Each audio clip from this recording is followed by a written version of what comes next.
NBA 2K19 tutorial number 21. Today we'll be doing a detailed film study on which defensive settings are terrible and needs to be avoided at all costs. We'll also at the same time look at which defensive settings are actually ideal and should be added into your defensive scheme immediately. Please feel free to go to my homepage and visit my all 2K19 tutorials playlist to catch up on previous tutorials and also see future ones.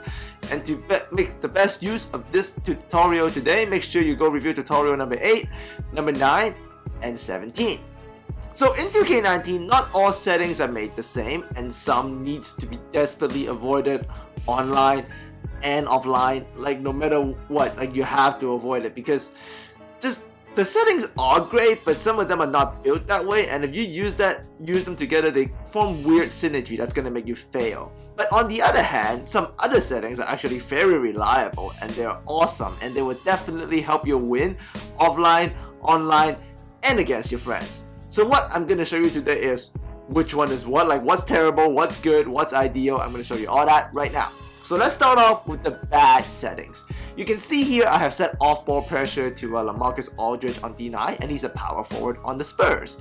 So you don't want to do that because off-ball defender on D9 trails and fails behind far too often. Focus on Aminu on LaMarcus Aldridge, and you can see LaMarcus is wide open there because Aminu tried to D9 him too high around the elbow free throw line extended area.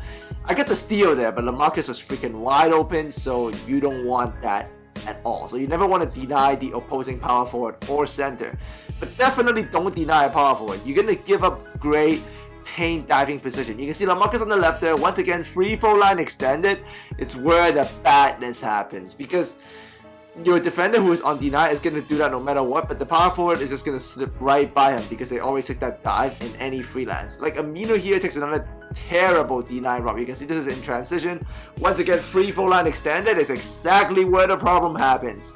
Like D9 just don't work around free throw line extended and off ball against power forwards or centers. Don't do it, right? D9 is just way too risky and is not worth playing on power forward. Same thing, LaMarcus is on the right, Aminu, same thing, free throw line extended area again. This is not by accident. This is actually like a weird element in the game where if you deny, you get killed if the other guy dives in from free throw line extended, and power forwards do that all the time, so don't do it.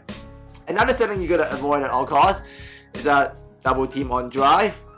It's way too wild. Don't use it. Don't double team perimeter. Never set it on drive. You can see me. I have set it here just to show you guys how bad this is. And just randomly, you can see James Johnson has the ball in the corner right now. Everything is fine. This is good lockup. Damian's got injured, but for some random reason, Damian is coming over to double Johnson, and CJ McCollum has left Dion Waiters on the weak side on the left. I don't know what happened there. All I can tell you is because I set double team on perimeter to on drive. You do that, just everything breaks. Just the game, just defense don't make sense. You can see it again here off a jump ball. The Heat are working the ball around. This is totally regular basketball. Like right now at this instance, everything is locked up. Everything is fine. There's going to be a floppy on the left between Whiteside. But like, why is CJ McCollum leaving the floppy guy? And now CJ McCollum is in the paint guarding nobody. This is double team on drive again. I don't know what's going on. Once again, it seems like as the ball or a penetrator gets the free throw line extended, double team on perimeter on drive goes crazy. Same thing, like, I don't know why Mo Harkless is leaving the corner guarding a James Johnson who is completely covered by Aminu, who's a great defender. Like, look at Mo Harkless. Like, now the corner man has dove in and he's wide open underneath the basket. Just no matter what, don't do double team on drive on perimeter. Just don't do it. That's what happens when you do it. And another thing, defensive matchups are also very weird this year. You do that, it actually leads to a lot of transition depth. You can see here Aminu is playing power forward, but I have him kind of slid up to guard LeBron as a small forward. So Aminu is playing power forward, but I had him come up to defend LeBron. And you can see right now he should be, like Aminu here on the left should be guarding Kuzma, and Tony Snell should pick up LeBron, even if the matchup says otherwise, because that's just good basketball. But Aminu would actually run across to get LeBron, but Snell would just run back into the paint, and as a result, nobody is guarding Kuzma. Snell recognizes that now, but it's too late. That's a wide open free. He misses it, but that's really bad. So I suggest if you want Aminu to guard LeBron, just put him at small forward or any kind of matchup that happens like that. I've been doing that online non-stop. Even if it's point guard, I will put my shooting guard at the point guard position just to avoid this problem. So, but What are the best settings in the game then? I know we got all the bad ones out of the way. Well, a really good one is to actually use off-ball pressure as leave him against any guy who cannot shoot, especially if they're big.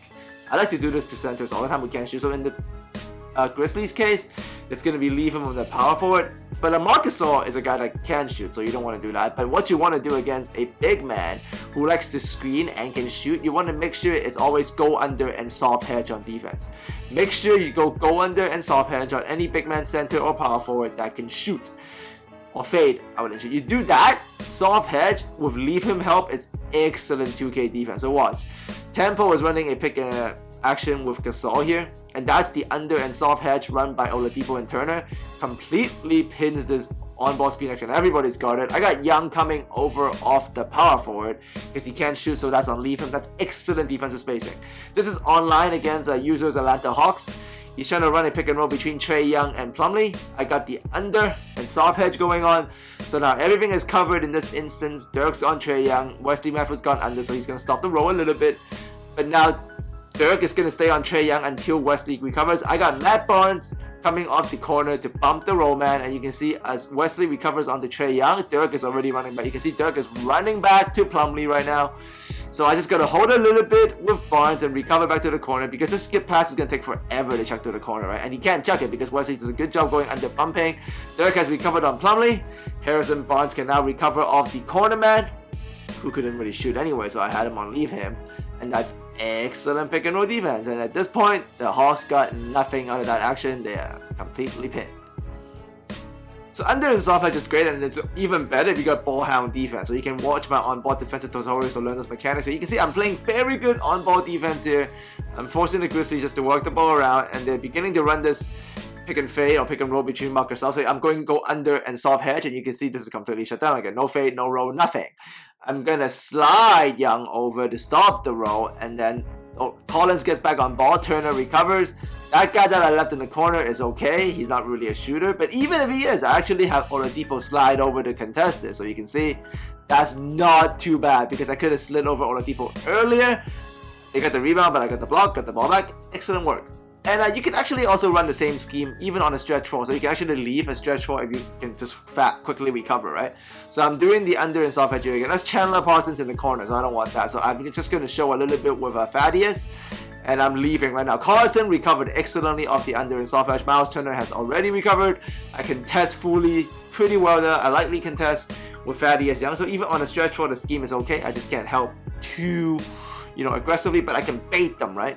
Now here is actually poor execution by me against the Bucks running the same scheme, but the settings are actually great. So you can see here there's that on-ball screen action with Giannis and Ilyasova. And under, this time we turn into over, but the soft edge is still there to contain the drive, so the handler can't do anything. The roll is happening off there, but I bumped it off with Turner. Bogdanovic recovers, so Giannis has no choice to skip it to the corner on Lopez. I'm actually, with Turner, I had perfect position to steal here, so that's my fault. I should have swiped. I didn't. But I was in perfect position to steal that. That's just me messing up with the settings, delivered. I got lucky he missed, so it still works. Now you can actually also user cancel the soft hedge. So here, I'm just controlling the hedge defender. So this time I just don't want a soft hedge. I just want to do it differently to, make the offense guess. So I actually sagged down with Miles Turner here and gave up the fade by Gasol. But you can see Thaddeus helped off to leave him off ball. He closed down Anderson's drive and recovered back to the corner. And now everything is shut down. They didn't get the ball to Gasol on the fade that time, but I controlled Turner to catch hedge, and it still worked. I contested that shot. It makes it, but that's a tough look. This here you can see catch hedge and soft hedge all at once. So obviously on the power forward it's going to be a catch hedge because he's not a shooter, so it's not under and soft hedge.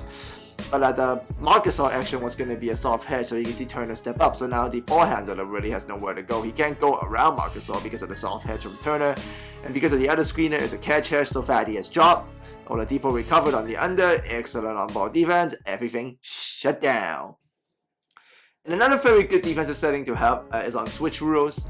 Make sure you change it to switch guards. I feel it's much better than switch also. I've been using the switch guards lately, online and offline. You can see the switch guard benefits here. There's going to be an off-ball screen action on the left between Oladipo and Collison. This guard switch happened, so Collison stole the ball because of the switch guards. The screen was essentially useless. Another very good post defense option. I like to use 3/4 bottom to just get more steals. Actually, fronting would get you a ton of steals online and offline. But the issue is if you face smarter players, if you front, they actually get the ball to the high post, they have a guy flashed up, and then they go high-low on you and you die. Against a guy who doesn't know what he's doing, fronting is good enough. But I still suggest you use free court at bottom, because it's just, with physical defense as your point of emphasis, you're gonna get the steals, and at the same time it's safer against high-low, so you're kind of playing, both the percentages. You're not just, risking steals all the way, because front is great, but it's just too gambling, especially on higher levels. Against your friends or online, you're gonna get hurt by high-low, people who play smart. So, there you have it, the worst and best settings in 2K19 as I have discovered so far this year. If you got any questions, you can leave it in the comments section. I have found a lot of success using under and soft hedge on any big man that can pop. Because obviously, if the big man he's just gonna roll like a DeAndre Jordan, just go under or over, but use catch hedge, because you guys know catch hedge stops every freaking roll this year. Catch hedge and stay attached, set it to no. You're gonna lock everybody up. But it's the big mans who can fade and roll. Those are the problems. So think your Anthony Davis, DeMarcus Cousins, even Kevin Durant as a screener. Like, those are the nightmare dudes. And to stop those, you must use under and soft hedge. Right? That's the key. Alright, so make sure you understand that. Like I said, if you got any questions, leave it in the comment section below. As always, thanks for coming by. Have a good weekend, and I will see all of you next time.